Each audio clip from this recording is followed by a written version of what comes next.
Hello and welcome. I'm Geeta Mohan and you're watching India Today Global. For the last few weeks, we've kept our focus on Bangladesh, and that stays. In just 1 week, 2 Hindu men have been lynched in Bangladesh, 2 lives brutally erased, not in a war zone, not in chaos, but in plain sight. First, it was Deepu Chandradas, and now Amrit Mondal.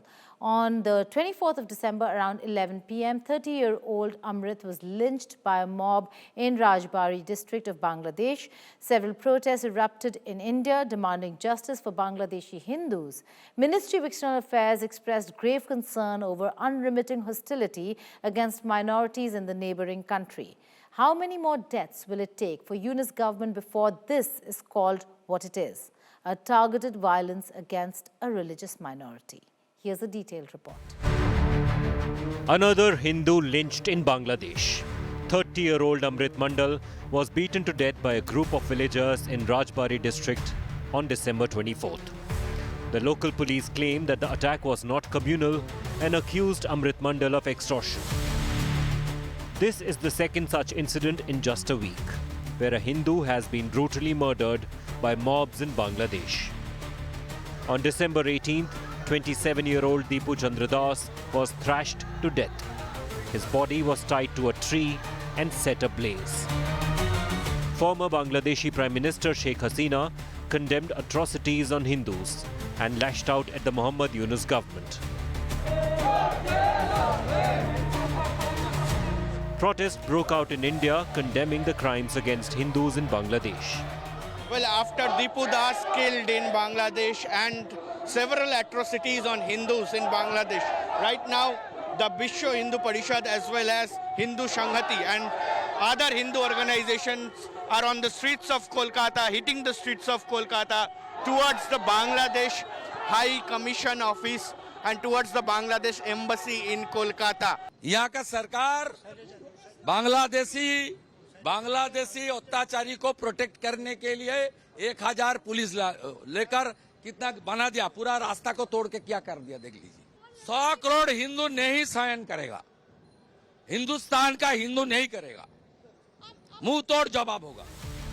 Actor Janvi Kapoor termed lynching of Hindus in Bangladesh barbaric and slammed the hypocrites for speaking out over Gaza and ignoring Bangladeshi Hindus. Actors Kajal Agarwal and Jayaprada also spoke out, calling the incidents an embarrassment to humanity.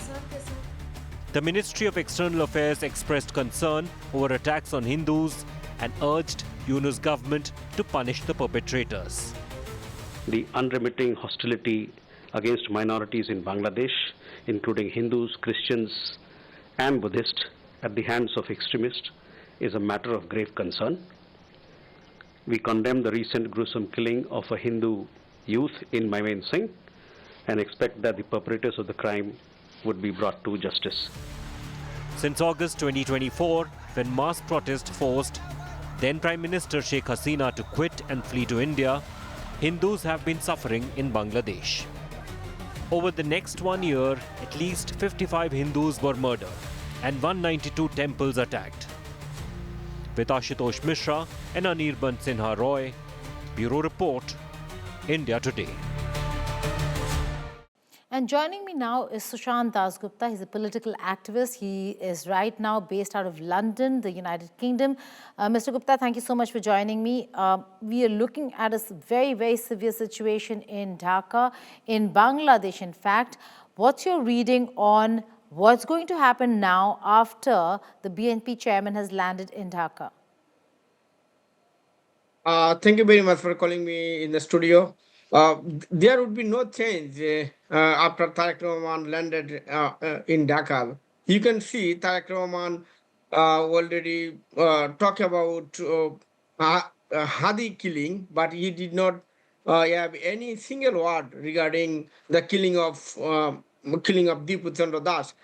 So it is a clear message from Tariq Rahman that he has the same standing as the illegal government Yunus has. So I don't see any change would be there immediately. So that would be exactly the same, because Tariq Rahman and the illegal government Yunus maintains the same value, same ideology. So ultimately, Hindu will be suffering exactly as the same. There would be no change.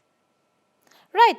Sushant, also the fact that we are looking at an administration over here that came, even if it's interim, with the promise of change and democracy. But we're looking at minorities being repressed. We're looking at persecution of minorities, something that at least Sheikh Hasina did not allow when she was around. But the international community has gone quiet. They're not raising the kind of voices they did when Sheikh Hasina was in Dhaka. Let me tell you one clear thing. The illegal Yunus government has the mission to kill Hindus, or to afraid Hindus, so that the Hindus will flee to India. We already know about two killings for last 1 week, but if we get the real calculation, there are 12 killing for last 22 days. 12 killing for last 22 days.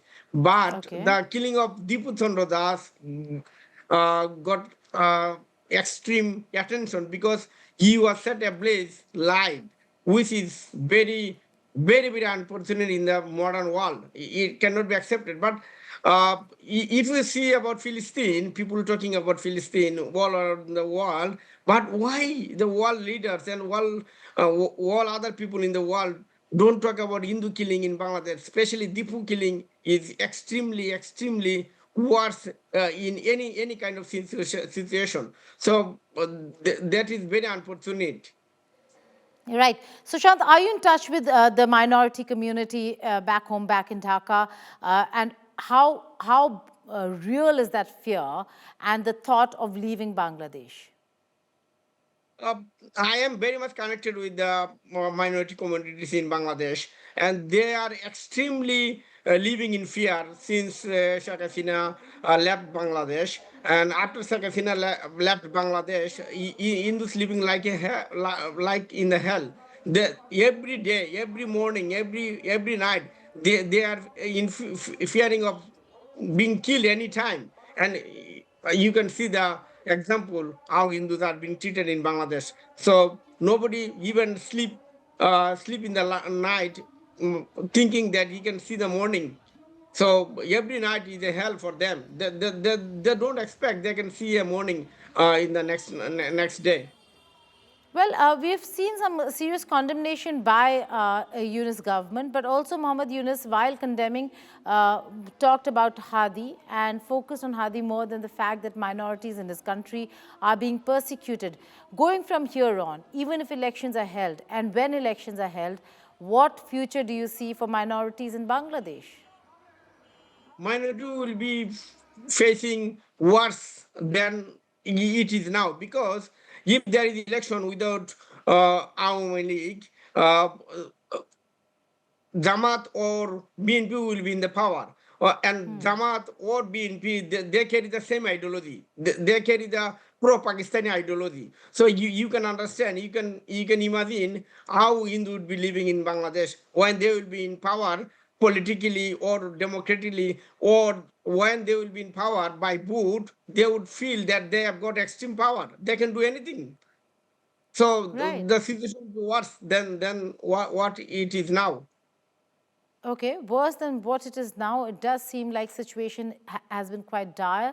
The Ministry of External Affairs in the press briefing today very clearly said, Sushant, that it's not just about the killings, it's also about the violence, and the incidents of violence that they have recorded is about 2,900 cases of these incidents against minorities in Bangladesh.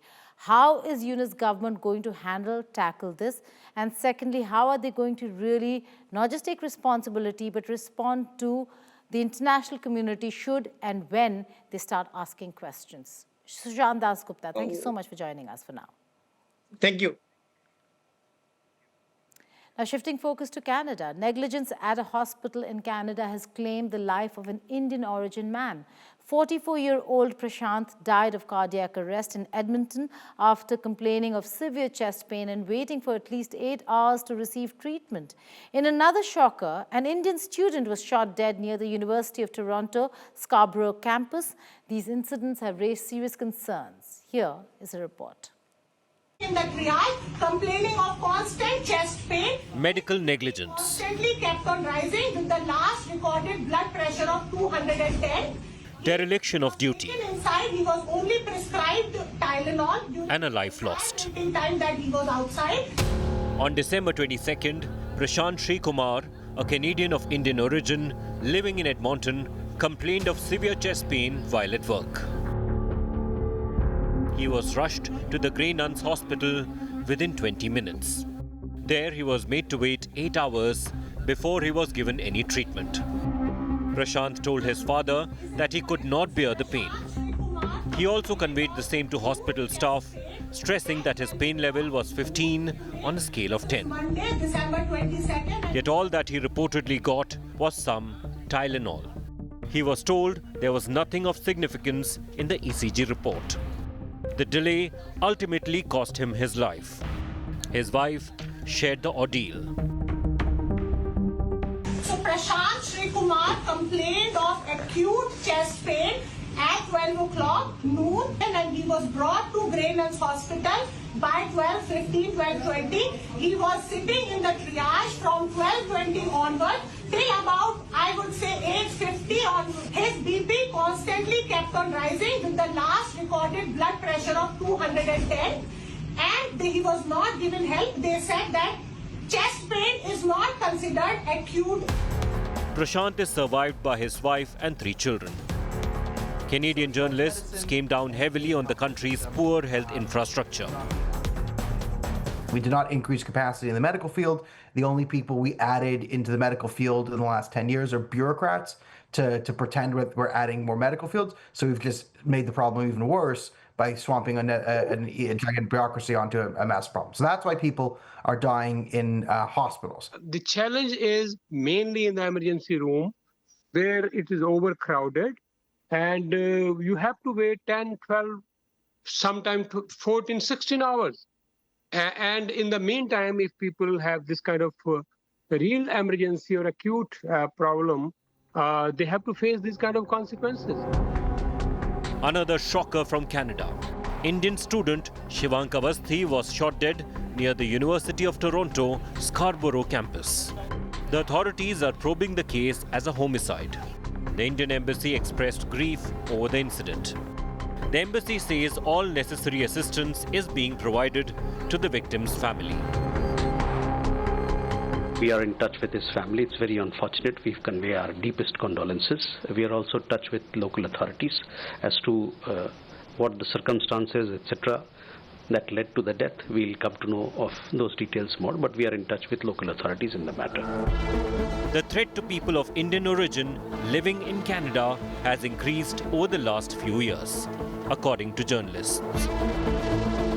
Are things getting a little bit more uncomfortable socially in Canada, especially as it goes for immigrants, particularly Indians? Yes. There's a rising culture of, anti-Indian sentiment being pushed by a lot of different factors, some of them you're familiar with in India. Canada, which is home to a large Indian origin population, has witnessed several such incidents of discrimination and violence lately, raising serious concerns. With Pranay Upadhyay, Bureau Report, India Today.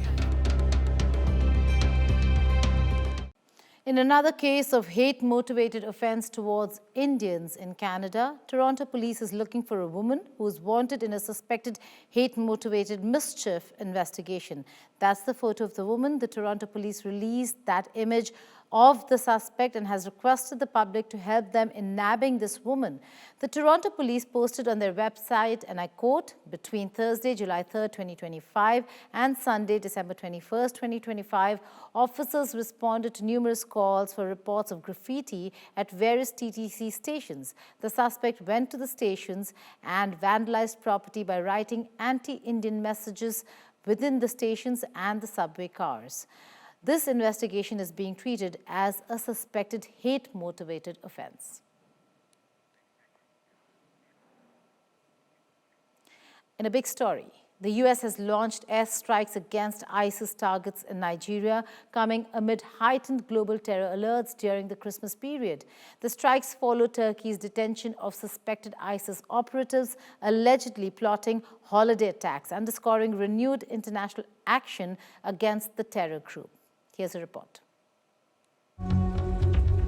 A day after Turkey detained 115 suspected members of the ISIS in coordinated raids across the country over alleged plots linked to Christmas and New Year celebrations, the US launched strikes against the militant group in northwestern Nigeria. In a post, President Donald Trump wrote that he had directed the US military to launch a deadly strike against ISIS terrorists in northwest Nigeria, who were targeting Christians. He also wished the US military and the dead terrorist Merry Christmas. The US military targeted camps run by the group in Sokoto state, which lies in Nigeria's border, Niger. The attack also comes after Trump posted in November that he would go into Nigeria guns blazing. US Secretary of Defense Pete Hegseth also warned that there is more to come. He also thanked the Nigerian government for its support and cooperation. The Nigerian Foreign Ministry confirmed of the coordinated attacks. Nigerian president in a statement on Christmas Day vowed to protect the religious freedom. On December 24th, 5 worshippers were killed and 35 others injured when a suspected suicide bomber detonated an explosive inside mosque during evening prayers. A day earlier, Turkey detained 150 suspected members who, according to investigators, were planning to carry out attacks on Christmas and New Year celebrations in the country. Their target in particular were non-Muslims. The Nigerian government has been fighting terror networks, including Boko Haram and IS-linked splinter groups for years now. In early December, around 100 school children who were abducted from a Nigerian Catholic school were released. At least 303 school children were kidnapped, along with 12 of their teachers, when gunmen attacked St. Mary's Catholic School on November 21st.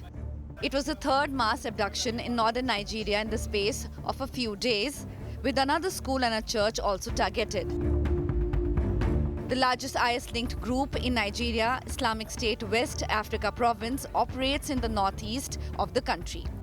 The goal of the terror outfit is to establish Islamic State governed by its strict interpretation of Sharia across Nigeria and neighboring countries. With Mahashweta Lala, Bureau Report, India Today. US President Donald Trump's tariffs were meant to hurt Indian exports by squeezing access to American markets. But one Indian superfood is telling a very different story.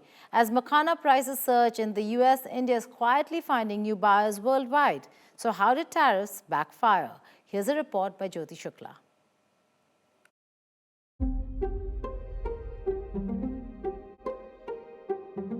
When Donald Trump slapped steep tariffs on Indian goods, the idea was simple: make imports expensive, protect American markets, and squeeze exporters.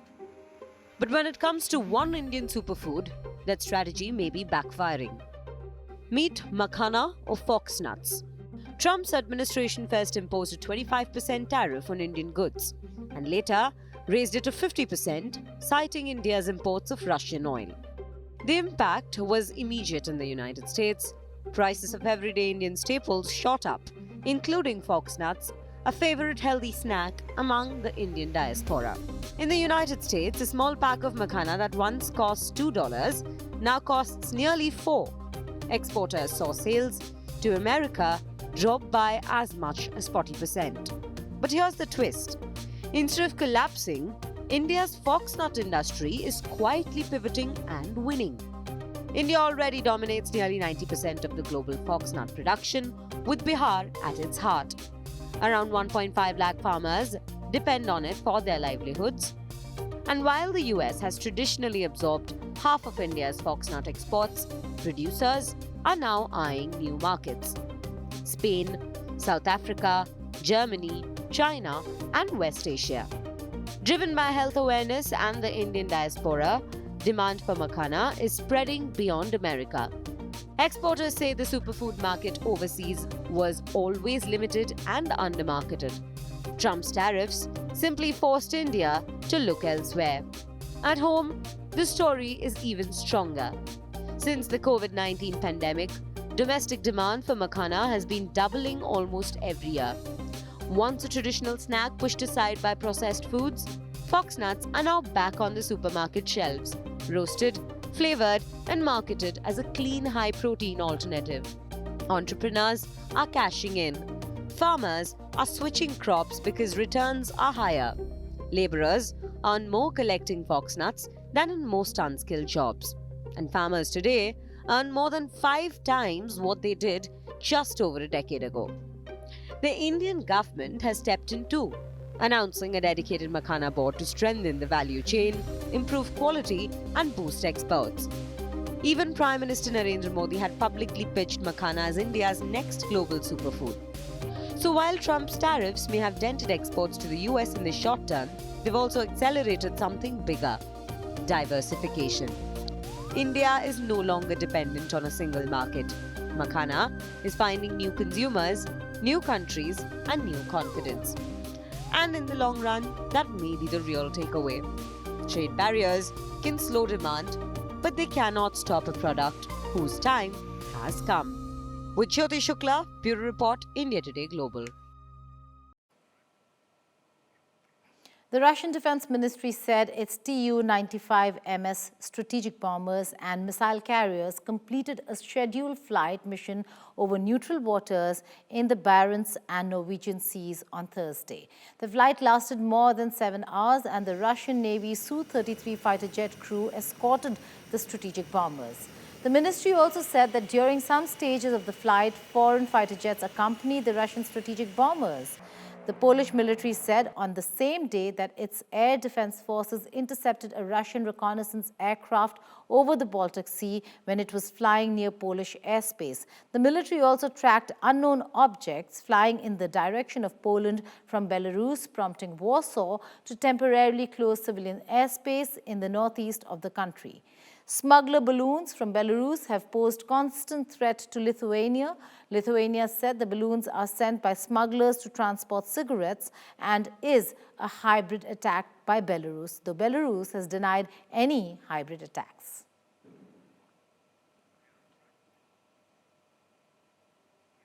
Let's take a look at some other stories from across the world in World at a Glance.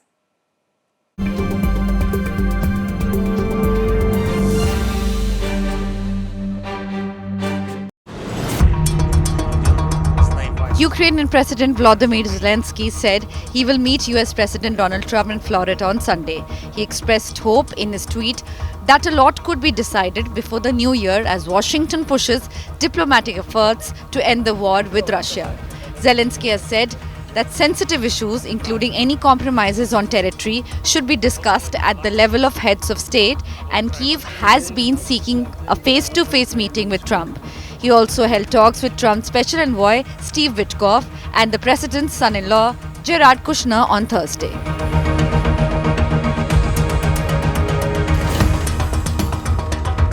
The Israeli military has released footage that show tunnel networks used by Hamas in the Gaza Strip. The army said it dismantled more than 4 kilometers of underground tunnel routes in northern Gaza. The military added in a statement that tunnels were used by the Hamas terrorist organization for terror activities, operating against Israeli forces.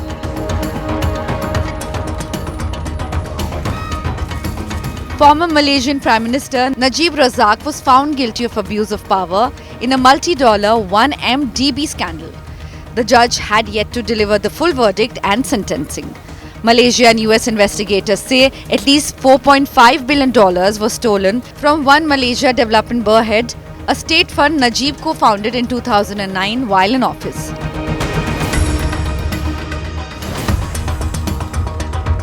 Thailand's defense minister will join ongoing talks with Cambodia on Saturday that could lead to a truce as the border clashes between the two Southeast Asian neighbors continued for a third week. If an agreement is reached, the two countries will make a peace in line with the previous pact brokered with the help of US President Donald Trump.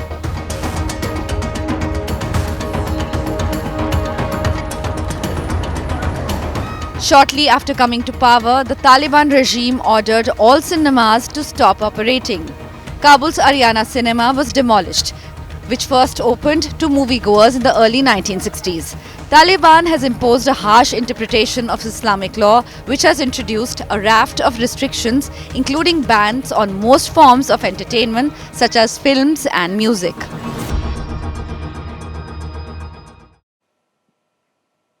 That's all in this edition of India Today Global. But before I go, in Ayodhya, a bronze statue of Korean Queen Hyo Wang-ok was or has been unveiled. This was in honor of the people who think they descended from her. In South Korea, it is believed that Ayodhya is the birthplace of Princess Suriratna.